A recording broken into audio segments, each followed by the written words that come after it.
मुस्लिम society के अंदर सोची समझी साजिश के तहत प्रमोट किया जा रहा है। कौन लोग प्रमोट कर रहे हैं हमें नहीं पता। इंशाअल्लाह हमारे मुल्क की जो इदारे हैं, जासूस इदारे, वो उसकी तहकीक करेंगे कौन है दुश्मन मुल्क और मिल्लत का। ये बात तय होगी बाद में, लेकिन खास तौर पर मुस्लिम समाज में नशे को प्रमोट किया जा रहा है। जो बाप हैं, जो सरपरस्त हैं, जो जिम्मेदार हैं, वो ध्यान से सुने कि बाज़ाब्ता तौर पर वो बच्चे जो अच्छे ज़हीन बच्चे हैं, जो तालीम के लिए बहुत ज्यादा होशियार हैं, ऐसे बच्चों को टारगेट किया जाता है और उनको पहले फ्री में एमडी और उस जैसी दवाइयां चटाई जाती है, उनसे पहले दोस्ती की जाती है, फिर उनको वो चटाया जाता है। एक दो बार जब इंसान उसको चाटता है और फिर नींद गहरी आती है और उसके जो असरात होते हैं, फिर इंसान अब उसको हासिल करने की कोशिश करता है, तो फिर महंगे से महंगे दाम में उसको बेचा जाता है। तो पैसा भी बर्बाद, जिंदगी भी बर्बाद। ऐ मुसलमानों, अपने बच्चों को कीमती से कीमती लिबास दो, अपने बच्चों को अच्छे से अच्छा खिलाओ, अपने बच्चों के हर शौक पूरे करो, लेकिन उस पर औकात की तरह नजर रखो कि तुम्हारे बच्चे किसकी सोहबत में बैठते हैं, किसके पास बैठते हैं, किसके साथ रहते हैं। याद रखना, मुसलमानों के टैलेंट से लोगों को बहुत खौफ है, इसलिए कि ये मुल्क ही नहीं बल्कि दुनिया के तमाम ममालिक पर अगर सैकड़ों साल अगर किसी ने हुकूमत की है तो वो सिर्फ ला इलाहा इल्लल्लाह पढ़ने वाली कौम है। मुसलमानों को हुकूमत करने का शऊर आता है, मुसलमानों को सियासत करने का शऊर आता है, मुसलमानों को तिजारत करने का शऊर आता है। दुनिया जानती है जिस दिन मुसलमान तिजारत की मंडी में डट जाएगा, किसी माँ ने ऐसा लाल पैदा नहीं किया जो वो मुसलमान का मुकाबला कर सके।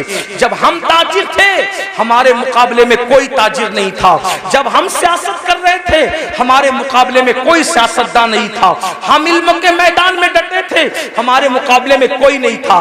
दुनिया के सारे इंसान बगदाद में और मिस्र में हमारे दरवाजों पर कासे गदाई लेकर इल्म की भीख मांगा करते थे।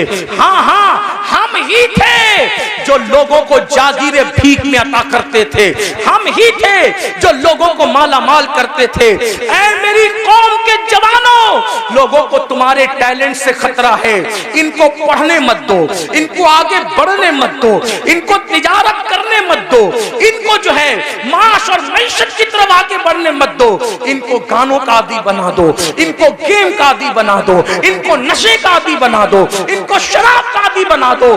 जालिमों, अपनी जिम्मेदारियों को महसूस करो। ये खिलौना मोबाइल का जो तुम्हारे हाथ में दे दिया गया है और अलग अलग गेम्स तुम्हें ला करके दे दिए गए हैं, कब तक गेम में डूबे रहोगे? गेम में मुब्तला करने वाले तुम्हारे खैर खान नहीं है, ये तुम्हारे मुस्तकबिल को तबाह कर देना चाहते हैं। नशे में डुबाने वाले तुम्हारे खैर खान नहीं है, ये तुम्हारे मुस्तकबिल को बर्बाद कर देना चाहते हैं। ऐ मेरी कौम के जवानों, हम गेम खेलने वाले लोग नहीं हैं, हम गेम खेलने वाले लोग नहीं हैं, हम तो नाखुने तदबीर से उम्मत की बिखरी हुई जुल्फों को संवारने वाले लोग हैं, हम तो कौमों के मुस्तकबिल को ताबनाक बनाने वाले लोग हैं। नौजवान किसी कौम का सरमाया होता है, अगर नशा करोगे खुद की फिक्र नहीं होगी, माँ बाप की फिक्र क्या करोगे? नशा करोगे खुद की फिक्र नहीं होगी, औलाद की फिक्र क्या करोगे? नशा करोगे खुद की फिक्र नहीं होगी, अपनी कौम की फिक्र क्या करोगे? मुसलमान नौजवानों, हमारा जवान खुद भी बढ़ने वाला है, कौम को भी आगे बढ़ाने वाला है। फिक्र करो, अपनी कौम को आगे बढ़ाओ। जानते हैं, जब तक नशा हमारे समाज में नहीं था, कौम इतनी गरीब नहीं थी। आज एक सर्वे बताऊं, पूरे हिंदुस्तान में मैं हुजूर अलैहिस्सलाम की नालैन के सदके जाता हूं, अमीरों के यहां भी रुकता हूं, गरीबों से भी मेरे ताल्लुकात है। आपको बताऊं, आज हर बाप की शिकायत यह है कि बूढ़ा बाप कमा रहा है, जवान लड़के नहीं कमा रहे, जवान लड़के फजूल घूमते हैं। टी शर्ट पहन लिया, जींस पहन लिया, अच्छी बाइक पर, नंगा नवाब, किले पे घर, यानी उसके जैसा कोई नहीं। मुसलमानों, अपने बूढ़े बाप पे बोझ मत बनो। गेम की वजह से, नशे की वजह से, फजूल दोस्तों की वजह से जो जवान अपने माँ बाप पे बोझ है, उसका तो कोई शुमार ही नहीं। अगर नफली नमाजें भी तुम्हें अपने माँ बाप पे बोझ बना दे, इस्लाम उसको भी पसंद नहीं करता। मैं जिम्मेदारी से अर्ज करता हूं, हालांकि नमाज मेरा टॉपिक है, मैं जब भी किसी जगह गुफ्तगू करता हूं बगैर नमाज की फजीलत के मैं उन्वान मुकम्मल नहीं करता, मैंने अपने ऊपर लाजिम कर रखा है। लेकिन एक बात कहूं, फारूक आजम के दौर में एक जवान था जो रात दिन मस्जिद में पड़ा रहता था, वो फारूक आजम थे। फारूक आजम थे, किसी की रियायत कभी नहीं की। फारूक आजम ने देखा एक जवान है रात दिन मस्जिद में पड़ा रहता है, उसको पूछा, तू रात दिन मस्जिद में पड़ा रहता है, तेरे घर का खर्चा कैसे चलता है, ये बता, तेरे घर के अखराजात कैसे निकलते हैं? तो उसने क्या कहा, हजरत मेरा एक भाई है और वो मेरी तरह मस्जिद में पड़ा नहीं रहता, अजान होती है मस्जिद में आता है, नमाज पढ़ के फौरन चला जाता है, और वो इतनी मेहनत करता है कि उसके घर का खर्चा भी वो चलाता है और मेरे घर का खर्चा भी वही चलाता है, हम दोनों का बोझ वो उठाता है। फारूक आजम ने कहा, कयामत के दिन तुझसे बेहतर दर्जे में जन्नत में तेरा भाई रखा जाएगा। क्यों? क्योंकि तू नफिल पढ़ के उस पे बोझ बना हुआ है और वो नफिल न पढ़ के तेरा बोझ उठाने वाला बना हुआ है। नफल इबादत से बेहतर किसी का बोझ उठाना है। आप ये बात समझें मुसलमानों, मेरी कौम के जवानों, मेरी कौम के जवानों, हमारे प्यारे मुल्क भारत में 60% से ज्यादा जवान है। जवान यानी पूरी दुनिया में अगर सबसे ज्यादा जवान किसी मुल्क में मौजूद है वो हमारे हिंदुस्तान में है। इसीलिए आप पूरे जलसे को काउंट कर लें, मेरी बात में यकीन नहीं आता, आपको 90% जवान न नजर आए तो देख लेना, आप देखिए तो आप सब जवान हो, सब के सब जवान हो। और आपको बताऊं, ये जो उलमा की दाढ़ियां सफेद हो गई है, इनकी दाढ़ियां सफेद है मगर ये भी जवान है, क्योंकि मोहम्मद के गुलामों को बुढ़ापा आ नहीं सकता। तुम सब जवान हो। लोग क्या चाहते हैं, गौर से सुनो, ध्यान से, लोग क्या चाहते हैं? दो चीज, मुसलमानों को जाहिल करो और इनको गरीब करो। गरीब करो, जाहिल करो, फिर क्या होगा? गुर्बत कभी कभी इंसान को कुफ्र तक ले जाती है। जब ये गरीब हो जाएंगे, एक हाथ से रोटी देंगे और उसके बाद कहेंगे ईमान बेचो, ईमान खरीद लेंगे रोटी के टुकड़े पर। अब बिलाल जैसा इनमें थोड़ी मौजूद है जो पिट कर भी दीन पे कायम रहे। जो कौम गाने की दहलीज पर ईमान का सौदा कर सकती है, वो कौम क्या रोटी के टुकड़े पे ईमान का सौदा न करेगी? इसलिए मुसलमानों को गरीब बनाना चाहते हैं। और दूसरी चीज, जाहिल बना दो, अनपढ़ बना दो, इनको पढ़ने मत दो। आप देख लें, आज हमारे बच्चे 10वीं से आगे नहीं बढ़ पा रहे, 9वीं से आगे नहीं बढ़ पा रहे, थोड़ी थोड़ी सी तालीम हासिल करते हैं और फीस नहीं है इसलिए पीछे हट जाते हैं। कॉलेज महंगी है, पीछे हट जाते हैं, तालीम महंगी, पीछे हट जाते हैं। मैं कहता हूं, अपने बच्चों को तालीम अधूरी से पीछे हटाने वालों, ये क्यों कहकर शोरूम से वापस नहीं आते कि कपड़े महंगे हैं, तालीम महंगी है, ये कहकर अपने बच्चों को ड्रॉप आउट कर लेते हो।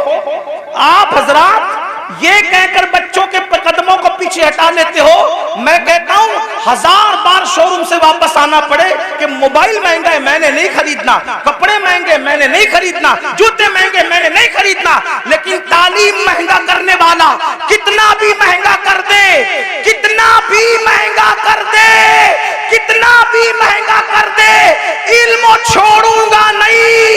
क्यों? क्योंकि मेरे नबी ने फरमाया, आका का फरमान सुनो, क्योंकि मेरे नबी ने फरमाया, इल्म अगर सुरैया पे होगा तो मेरी उम्मत का बंदा वहां से भी इल्म लेकर आएगा।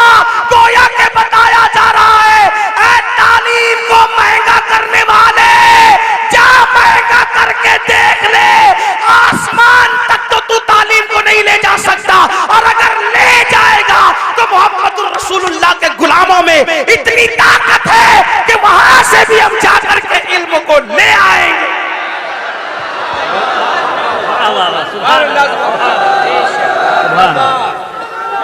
रसूल अल्लाह। मालदार बनो और एजुकेशन पे मेहनत करो। मैं तो लोगों को ये भी कह रहा हूं, लोग मुझे गाली देते, मुझे लोग जितना गाली देते मेरा वजन उतना बढ़ता है, क्योंकि मैं उन लोगों की परवाह, मुझे ये लगता है कि जन्नत मुझे अल्लाह से लेना है, गाली देने वालों से नहीं। मैं लोगों को ये भी कहता हूं, बड़े गुंबद और बड़े मीनार बनाने की बजाय बड़े इंसान बनाओ, क्योंकि कोई गुंबद अपने जैसा गुंबद नहीं बना सकता, कोई मीनार अपने जैसा मीनार नहीं बना सकता, लेकिन अगर एक अच्छा इंसान बना दोगे तो एक अच्छा इंसान अपने जैसे सैकड़ों अच्छे इंसान बना देगा। यही तो बात थी ना, रसूलुल्लाह ने हुसैन को अच्छा बनाया था। एक हुसैन ने दुनिया में करोड़ों हुसैनी पैदा कर दिए। एक चिराग से कितने चिराग बने। सिद्दीक अकबर जैसा अच्छा इंसान बनाया, फारूक आजम जैसा अच्छा इंसान बनाया, उस्मान गनी जैसा अच्छा इंसान बनाया, मौला अली जैसा अच्छा इंसान बनाया, अशरे मुबश्शरा जैसा अच्छा इंसान बनाया। इन अच्छों ने, इन चंद अच्छों ने कितने अच्छे अच्छे पैदा कर दिए कि वो दीन के मुहाफिज हो गए। तो मेरी गुजारिश है, देखो एक ताजमहल बनाया शाहजहां ने, लेकिन वो ताजमहल बनने को सदियां बीत गई, उस ताजमहल ने दूसरा ताजमहल तैयार नहीं किया। लेकिन आपको बताऊं, आले रसूल अहमदी ने एक अहमद रजा पर नजर डाल करके अच्छा बनाया, तो उस अहमद रजा ने कितने अच्छे दिए। सदरुल शरिया जैसा अच्छा वहीं से मिलता है, शेरबेश अहले सुन्नत जैसा वहीं से मिलता है, जफरुद्दीन बिहारी जैसा वहीं से मिलता है, अल्लाह मुहद्दिस आजम जैसा वहीं से मिलता है, मुफ्ती आजम जैसा वहीं से मिलता है, हुज्जतुल इस्लाम जैसा वहीं से मिलता है। तो पता क्या चला, अच्छे इंसान बनाने पे तवज्जो दो, इसलिए कि इमारतें खंडर बन सकती है, इंसानों को खंडरात में तब्दील नहीं किया जा सकता। इसलिए अपने बच्चों को अच्छा बनाओ। आज गुर्बत और गुरबत और जिहालत हम पे मुसल्लत इसलिए की जा रही है ताकि आपका ईमान ले, आपकी आबरू ले। आज अगर हमारी बच्चियां किसी का हाथ पकड़ कर जा रही है, इसमें 90% गुर्बत का अमल दखल, गुर्बत का अमल दखल है। गरीबी आदमी को कुफ्र तक ले जाते। लेकिन एक बात बताऊं, गुर्बत से ज्यादा तरबियत न करने का अमल दखल है, क्योंकि गुर्बत कितनी भी हो, तरबियत अगर होगी तो फिर कोई कुछ छीन नहीं सकता। उलमा तो कह रहे बहुत कहूं, लेकिन मैं आखिरी बात कह देता हूं, गुर्बत से ज्यादा तरबियत की कमी है। आखिरी बात, जो बच्चियां जा रही, हालांकि एक बात आपसे कह दूं, इतने हजारों के मजमे में अपने जलसे में ये मत कहो कि इतने लाख चली गई, उतनी हजार चली गई। मैं बार बार कह रहा हूं, इसको मत कहो, क्योंकि ये नफ्सियाती तौर पे दुश्मन हमें मुतासिर करना चाहता है। कोई जरूरत नहीं हमें कहने की इतनी लाख, हमारे पास सबूत क्या है, इतनी लाख गई, उतनी लाख गई। तो कहते हैं मीडिया ने कहा, हम कहते हैं मीडिया अगर कह दे कि चांद दिखा तो हम मीडिया का चांद नहीं मानते। जिसके कहने पे चांद का आना नहीं मानते, उसके कहने पे बेटियों का जाना कैसे मान सकते हैं? इसलिए नहीं मानने का, नफ्सियाती तौर पे मुतासिर नहीं होने का। गई है, इनकार नहीं, चंद गई है, उंगलियों पे गिन लो कौन गई है, जिनकी तरबियत नहीं हुई। वरना जिनकी तरबियत हुई है वो आज भी गुर्बत के बावजूद चक्की पीस रही है, चरखा चला रही है, बर्तन धो रही है दूसरों के यहाँ जाके, मगर उसकी गैरत का कोई सौदा नहीं कर पा रहा है। हाँ, दामन तवक्कुल की ये शान होती है, पेवन तो लगे होते, गुनाह के धब्बे नहीं होते। हाँ, हमारी कौम की बेटियों के दामन पर पेवन तो हैं, लेकिन गुनाह के धब्बे नहीं है। आज भी हमारी कौम की बेटियां इतनी पारसा और बागैरत है। मैं तो लोगों को कहता हूं, जितनी हमारी बेटियां पारसा है, आज उतनी किसी की मां में भी पारसाई नहीं है। हमारी बेटियों की तरह औरों में पारसाई नहीं है, लेकिन तरबियत का फुकदान है। जो बाप अपनी बेटी को बाजू में बिठा करके ज़िना का सीरियल देखे, जो बाप अपनी बेटी को बाजू में बिठाकर ज़िना का सीरियल देखे, उसकी बेटी भागेगी नहीं तो क्या होगा। जो भाई अपनी बहन के साथ गेम खेले, उसकी बहन और का हाथ में पकड़ेगी तो क्या होगा। तरबियत करो। कैसी तरबियत? सीरियल दिखाकर नहीं, फिल्में दिखाकर नहीं। अगर तरबियत करना है ऐसे करो जैसे सैयदा फातिमा ज़हरा की गई, जैसे खदीजतुल कुबरा ने जिंदगी गुजारी, जैसे अम्मा आयशा ने जिंदगी गुजारी, जैसे इमाम हुसैन ने अपने घर वालों की तरबियत की। उस पर एक आखिरी बात सुनने सबकी तवज्जो चाहता हूँ, खास तौर पे बहनों की तरबियत हो, गुर्बत कुछ नहीं बिगाड़ती, तरबियत हो, गुर्बत कुछ नहीं बिगाड़ती। आइए, उससे बड़ी गुर्बत किसकी होगी जो करबला में अहलुल बैत को थी, नबी के खानदान को थी। अल्लाह अकबर। आइए, उस गुर्बत की हल्की सी अक्कासी करता हूँ। उस गुर्बत को देखना है, उस शामे गरीबा को देखो। अल्लाह अकबर। आए थे तो खैमे के अंदर नौजवानों की कसरत थी, खैमे गजगजा रहे थे नौजवानों से। अल्लाह अकबर। लेकिन जब जा रही है सैयदा ज़ैनब पाक करबला आई थी तो दर्जनों जवान थे घर में और खैमे गजगजा रहे थे कड़ियल जवानों की जवानी से। अली अकबर जैसा हम शबी रसूल शहजादा मौजूद है, हजरत कासिम जैसा शहजादा मौजूद है, हजरत अब्दुल्ला इब्ने अली, हजरत अब्बास काजी अब्बास अलमदार जैसा भाई मौजूद है, गरज के खानदान के कड़ियल जवान मौजूद है। लेकिन ज़ैनब सब कुछ लुटाकर करबला से जा रही है, किस शान से जा रही है। अल्लाह अकबर। सब शहीदों के सर काट लिए गए हैं, सब शहीदों के सर काट लिए गए हैं, सब शहीदों के सर काट लिए गए हैं, सर काट कर नेज़ों पे उठाए गए हैं और एक एक लाश पर 10 घोड़े मुतय्यन किए गए हैं। अल्लाह अकबर। वो सीना जिसको रसूलुल्लाह हाथ मलमल के सूंघा करते थे, वो सीना जिसको अपने सीने से लगा करके हुजूर अपनी जबान चुसाया करते थे और कभी मौला हुसैन की जबान चूसते थे। आज अल्लाह अकबर उस सीने पर से कपड़ा हटा करके, बल्कि उस सीने पर रखे हुए कपड़े निकाल करके इमाम अली मकाम के जिस्म और शहीदों के जिस्म से कपड़े भी निकाल लिए गए और कपड़े निकाल करके एक एक लाश को 10 घोड़ों से कुचल दिया गया। घोड़ों से लाशें कुचली, लाशें कट पिट गई। अल्लाह अकबर। ऐसे आलम में अल्लाह अल्लाह शहीदों की कटी पिटी लाश से जब 12 या 13 मुहर्रम को सैयदा ज़ैनब कुबरा निकलती है तो किस शान से निकलती है।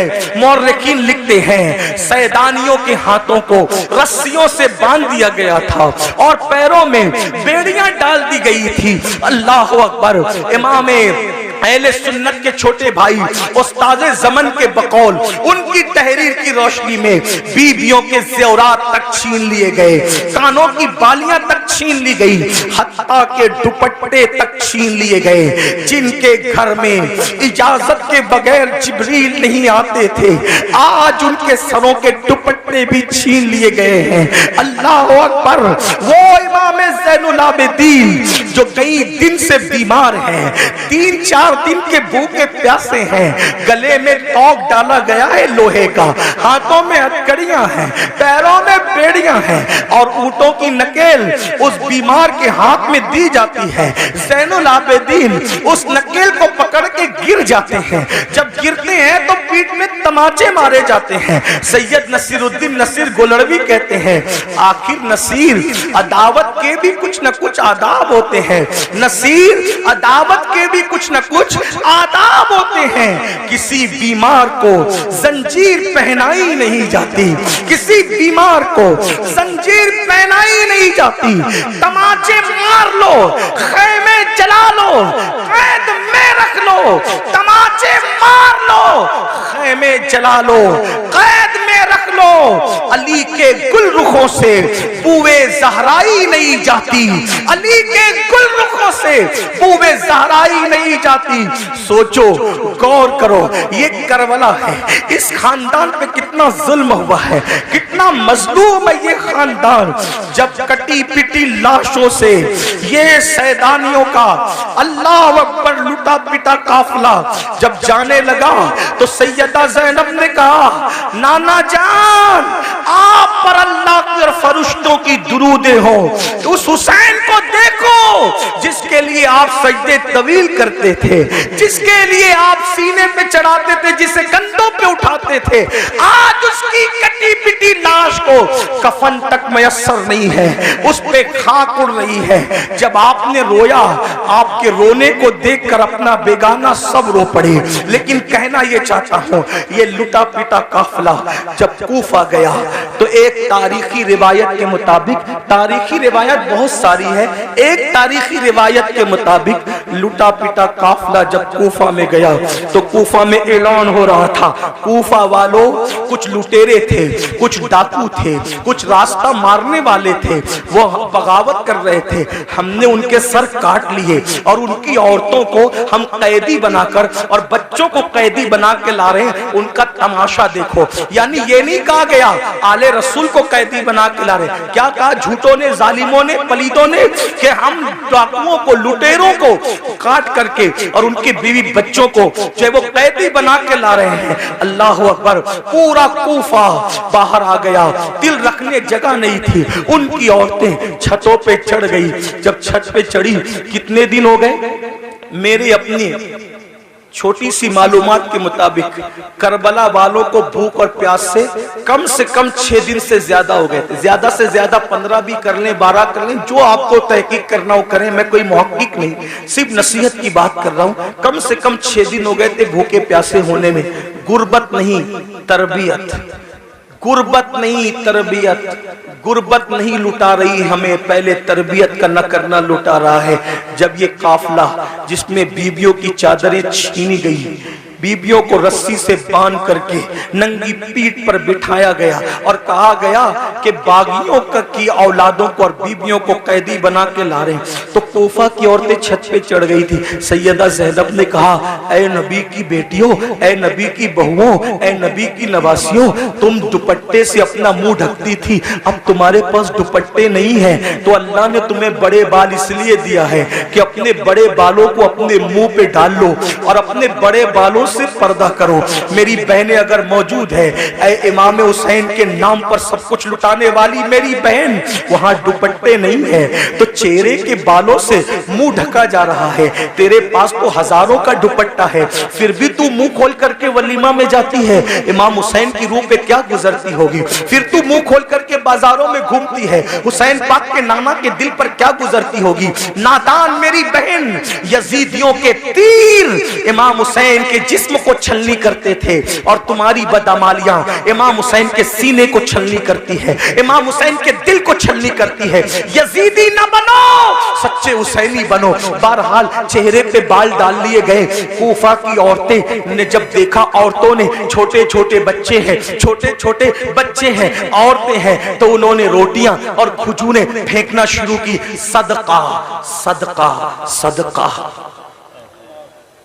आपसे पूछता हूं, गौर करना घर जाके, गर्मी मई के महीने में अगर 16-15 घंटे का रोजा हो जाए ना, तो आदमी तस्बीह पढ़ता है लेकिन तस्बीह पे दिल नहीं लगता, दिल पूरा शरबत और पानी पे लगा रहता है। और सच्ची बात यह है, जब अजान होती है तो आदमी ये भी नहीं देखता मेरी अम्मी ने रोजा खोला कि नहीं, मेरे अब्बा ने खोला कि नहीं, बीवी ने खोला कि नहीं, बच्चे ने पानी पिया कि नहीं, सीधा गिलास में हाथ डालकर पहले शरबत और पानी पीता है। 16 घंटे की भूख और प्यास सबको भुला देती है। ये हुसैन पाक के घर की तरबियत थी। 6 दिन से ज्यादा की भूखी प्यासी सकीना, शहजादी सकीना, जिसकी उम्र सिर्फ 7 साल की थी, जब रोटी आई सदका, तो फूफी की तरफ देख के कहती है, फूफी अम्मी, हम तो आले रसूल है ना, हम पर तो सदका हराम है ना, तो क्या इतने दिन भूखे प्यासे रहने से सदका हलाल हो जाता है? इतने दिन भूखे प्यासे रहने से क्या सदका हलाल हो जाता है? तब सैयदा ज़ैनब ने गजबनाक होके कहा, ओ कूफा वालों, हम आले रसूल है, हम सदका खाने वाले लोग नहीं है। और अपनी भतीजी को कहा, मेरी बेटी, हम सदका खाने वाले लोग नहीं, सदका न खाना। आपसे पूछना चाहता हूं, वो सदका, तवज्जो कर, वो सदका जो सिर्फ आले रसूल पे हराम है, तवज्जो, वो सदका जो सिर्फ आले रसूल पे हराम है, इतने दिन की भूख और प्यास के बाद जब उन लोगों ने वो हराम सदका नहीं खाया, तो वो सूद जो सूअर की तरह हराम है, वो सूद जो सूअर की तरह हराम है, वो शराब और नशा जो सूअर की तरह हराम है, वो लोग तैयब और ताहिर रोटियां सदके के नाम पे आए तो नहीं खाते, और तुम कैसे हुसैनी हो कि जो शराब सूद सूअर की तरह हराम है तुम उसको खा करके हुसैनी बनना चाहते हो। घर जा करके सोचो कि क्या कह रहे हो और क्या बन गए हो। अल्लाह हमें ये शऊर अता फरमाए, बदलने की तौफीक अता फरमाए, अपने आप को तब्दील करने की तौफीक अता फरमाए। और गुफ्तगू के दरमियान अगर कोई गलती हो तो अल्लाह माफ फरमाए। अस्तगफिरुल्लाह रब्बी इन्ना रब्बी लगफूरुर रहीम वमा अलैना इल्लल बलाग। अस्सलामु अलैकुम।